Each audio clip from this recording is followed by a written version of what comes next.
Hey, all, this is filmmaker Ron K. Armstrong, filmmaker extraordinaire. And today I want to talk to you about hacking Hollywood, breaking in and staying in. So I want to kind of make this a very short and concise video because there are some things I want to talk about because I kind of see a consistent problem among those who are filmmakers and actors trying to break into the business. I remember when I went to, I attended both film school and acting classes.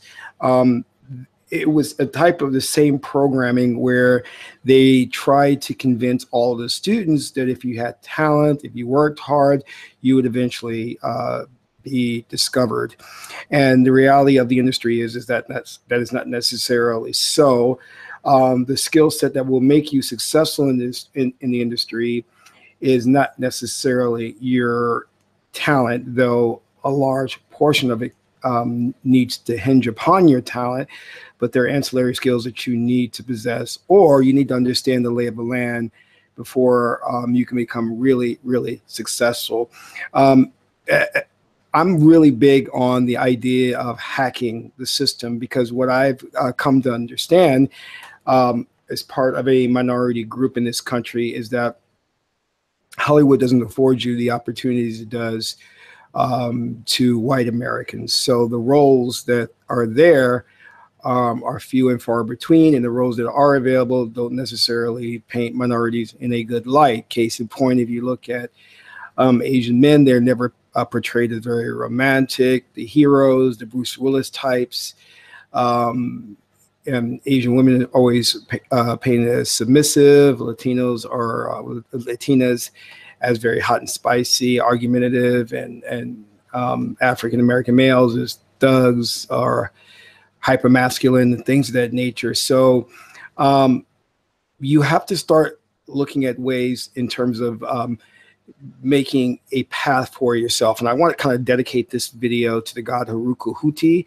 the Egyptian deity Heruka Huti, because he has a saying which goes, he makes a way where there is no way. And kind of like what I was alluding to before with hacking the system, understanding how you can break in, because I believe that if you go the traditional route, the odds are against you. If you are an actor, if you go out there and just go do your cast, you go auditions and hope you get discovered, you are going to meet with a lot of rejection. If you're a filmmaker, if you think you could just make a film and it's really good and the distributors will pick it up and offer you a multi-million-dollar deal, you'll be able to make picture after picture. No, those things that happen to what I call as unicorns or outliers. They are very rare. They happen to certain individuals, and it just doesn't happen because of the talent. It also happens because of the type of period that they're in. Because it's not just about you, but it's about, are you entering the industry at a certain time where it's fortuitous for people like you yourself. If you were, let's say, for example, Michael Moore, you were entering the film industry in the early 80s, then it was a good time to make a satire documentary or funny documentary because the studios were not interested in paying stars lots of money, but they were now looking for low-cost films that they could distribute and make a huge bundle of money on. So you have to look at the time period that you're getting involved with. For example, there's a reason I believe that Moonlight won the Oscar, and it was the right time in terms of liberals asserting themselves. It was the right time because the whole controversy with Hollywood So White. So they were looking for the right type of material to promote and to give a national attention and acclaim to. Now, I believe, and just from my experience, that Hollywood does operate based on agendas. The agendas are a lot of times political agendas, and they use actors and filmmakers to basically propagate these objectives through the music, through the films. All this information is pumped out for the purposes of what I call social engineering. This should be common knowledge to you at this point, that as an artist, your work or you will be used to further someone else's agenda. So keep that in mind. I mean, a lot of war films that we see happening are because it is a partnership between Hollywood and the military. They need to foster patriotism. They need to make sure that our country is looked at in a good light. So the military does review scripts, make sure that it passes their approval, and those scripts are given the green light to go forward, you know? So I want you to keep this in mind, because I realized very early on that this whole thing was kind of rigged in a way where it would be almost impossible for me just to break in based on my talent. So I began to look at other means and methods of getting in there, and not just getting in there, but more importantly, getting a position of power, to where I didn't have to depend on the studio or somebody else to bankroll my films. If you study great filmmakers of the past and present, you'll see the frustrations that they have gone through with studios and not being able to call the shots. Some of the filmmakers I will name are Orson Welles, who after he did Citizen Kane was very frustrated, tried to get financing for additional films and was met with rejection. Steven Soderbergh, he talks a lot about this system and how he's now working toward a structure that will allow him to support himself and have the artistic freedom and away from censorship to make any type of film that he wants through foreign pre-sales of the rights to the film. So he's not looking to depend solely upon the studio or Hollywood. Spike Lee, who not too long ago started venturing into crowdfunding to fund some of his films, understanding that the studio system, a director can fall out of favor with the studio system. So what I'm saying to you is, if your strategy is just to, hey, I'm going to be an actor, jump into the business and make a ton of money, be a star, be adorned, and my name in lights and all that, you're probably in for a rude awakening, because you have to understand, depending on who you are, male or female, males have, white males have more longevity in the industry than white females, who tend to phase out around 30, 35, while white males can continue to prosper in the industry beyond 40, you know? So keep that in mind. But the idea that you always should be striving for is not just to break into the industry, but to become a power broker, to get to a position of power where you don't have to depend on anyone else to keep your career going. And this is important because, you know, if we look at individuals like Tyler Perry, who's kind of built himself a little mini Hollywood, we have to ask the question of what happens when he doesn't do Medea anymore or put on that dress. Will the system that he has partnerships with or contracts with still support him? And that's a very important question, because at the end of the day, if the answer is no, then you are in trouble when you start to exert your artistic freedom to try and venture off to do diverse type of subject matters. So as an artist, you should be thinking about and getting in. And the problem is, many of us are very short-sighted. We think only about the moment, about, well, I just want a good role. I just want to break in. But that's not enough. You have to start looking at planning on how you are going to take over, you know?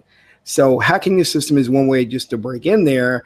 But the other side of it, which is just as important, is to what structure or entity are you going to put together that will allow you to have longevity and power in the industry. If we look at individuals like Byron Allen, who, you know, some reports he's a billionaire, was able to sell commercial airtime to get himself to a position to where now he can look to buy other films for $20 million.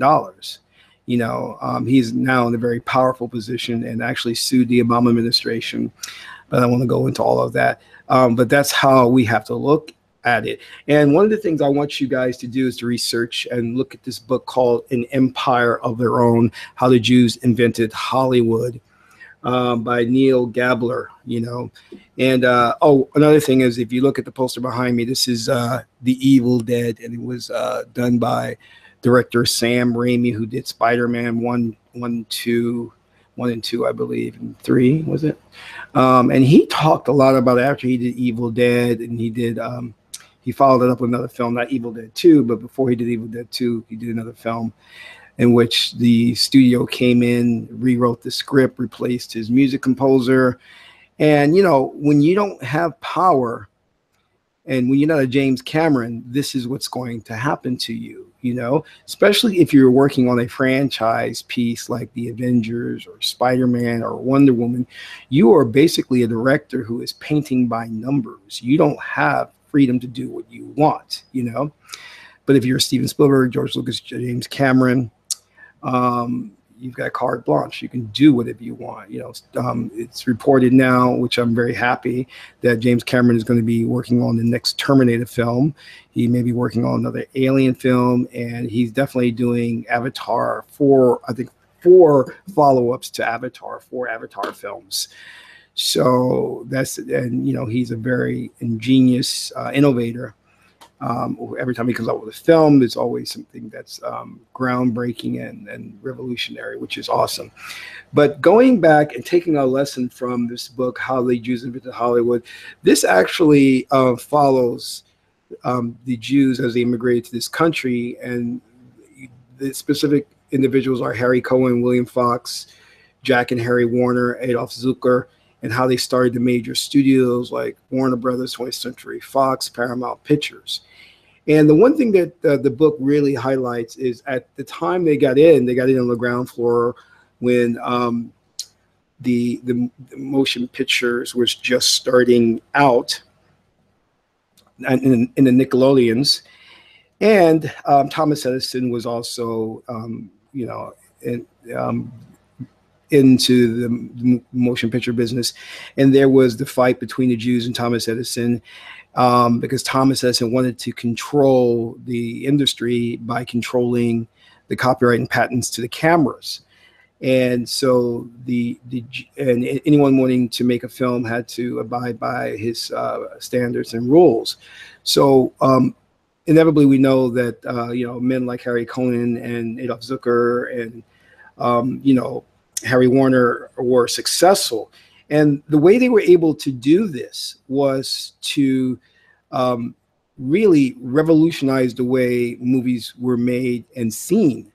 Edison and his crew were not, they held to traditional practices and really didn't look at what the audience wanted.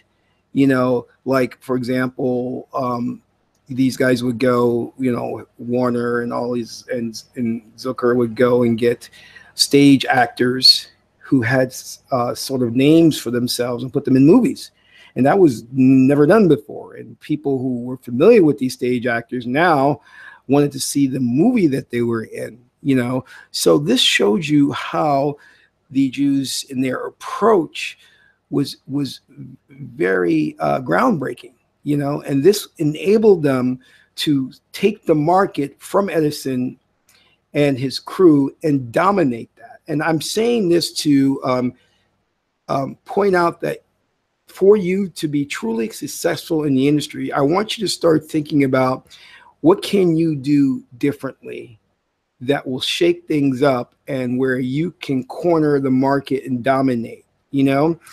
Because going out there and doing the same traditional thing that Hollywood is doing, which is proven not to work, you're competing against thousands, tens of thousands of people. And unless you've got some serious contacts, you're going to be a small fish in a big pond, you know, and get very frustrated. There are people who've been in the business for years and have not made any headway. So I'm not saying it's going to happen to you, but what I'm trying to say is that, think about hacking the system. What is the best way for you to find that little crack in the wall that that partially open door to where you can creep in and make a name for yourself, and not only creep in, but dominate your field to where you are in a position of power and no one can take that away from you. It's too often that all we think about doing is collecting a paycheck, you know, which is, Orson Welles, when he did Citizen Kane, thought that the offers were going to come in because Citizen Kane was successful, but they didn't. And the offers that did come in did not give him creative control or final cut. And that was very frustrating for him. Sam Raimi did Evil Dead and was successful, but then his next film, studios were dictating how many pages he could shoot and tearing pages out and cutting scenes, Same thing with Soderbergh, Steven Soderbergh. So, let's have a more sophisticated approach in terms of how we break into the industry, and like how are you going to create your power base to where you're going to have longevity over the course of years, and really that's the goal. The goal is to just do this for a living, have a happy and successful career. So one of the things is to understand the lay of the land. Getting this book, going into detail about understanding the mindset and what they did and how revolutionary they were. Now, these techniques that they've used won't work today because today is a totally different time period. We're now in a digital age, digital revolution now. We're now streaming online platforms to where movies are now being funneled out to the masses across the globe. Let me just make very clear, if you're hoping to break in and just become this one unicorn, or what I call the outlier, at the top, not only are the odds are against you, but what you're doing does not benefit other artists.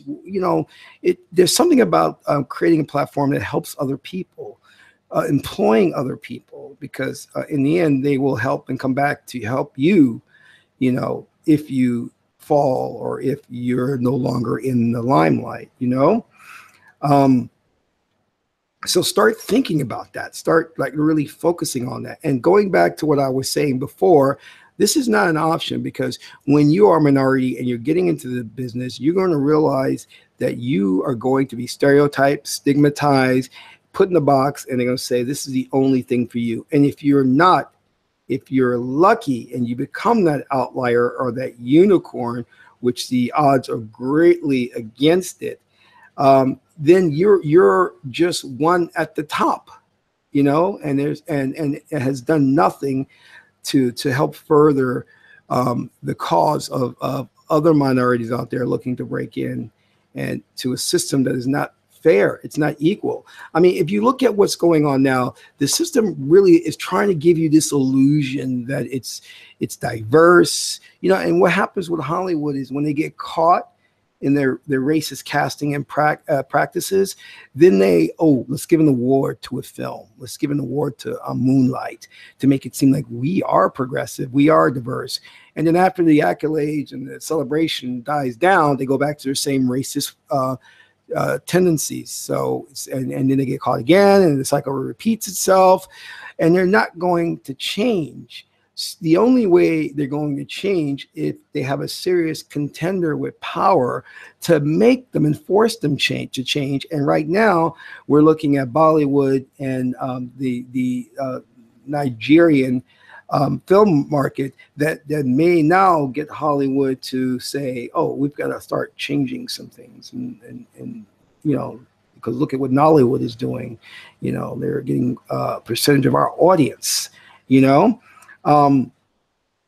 So, and if you're thinking that you're going to go into the industry and force and as one individual and get some power and force the industry to do right, you're going to end up like Bill Cosby, because there's some very powerful people in the industry who will come against you when you want to do right. And I'm not saying Bill Cosby was right or anything like that, but what I am saying is that you can clearly see that there are forces behind the scenes that are trying to destroy his reputation and his credibility. And he's not the first that this has happened to, you know. The media can create a star, but also destroy a star, destroy a person, you know, if they want to. If you don't play ball, you're done. And, you know, look at individuals like P. Diddy now up there trying to pawn off or sell liquor, alcohol, you know, and Jay-Z talking about, you know, getting good credit and things like that, but not talking about the racism of the system itself. Because if you start challenging and talking about the system as racist itself, they're the ones that are cutting you your check, and they're the ones that are come against you. You know what I'm saying? So it's far easier to point the blame at the minorities and say you're the problem, rather than point the blame at the Hollywood structure as a global entity and say, no, you're doing wrong. Your practices are incorrect. You're not affording opportunities to everyone equally.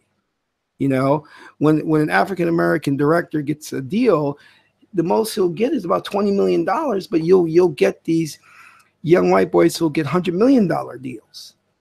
You know, that's wrong. That's just totally wrong. And you have these distributors lying and saying, oh, I can't sell a Latino film overseas. I can't sell a black film overseas.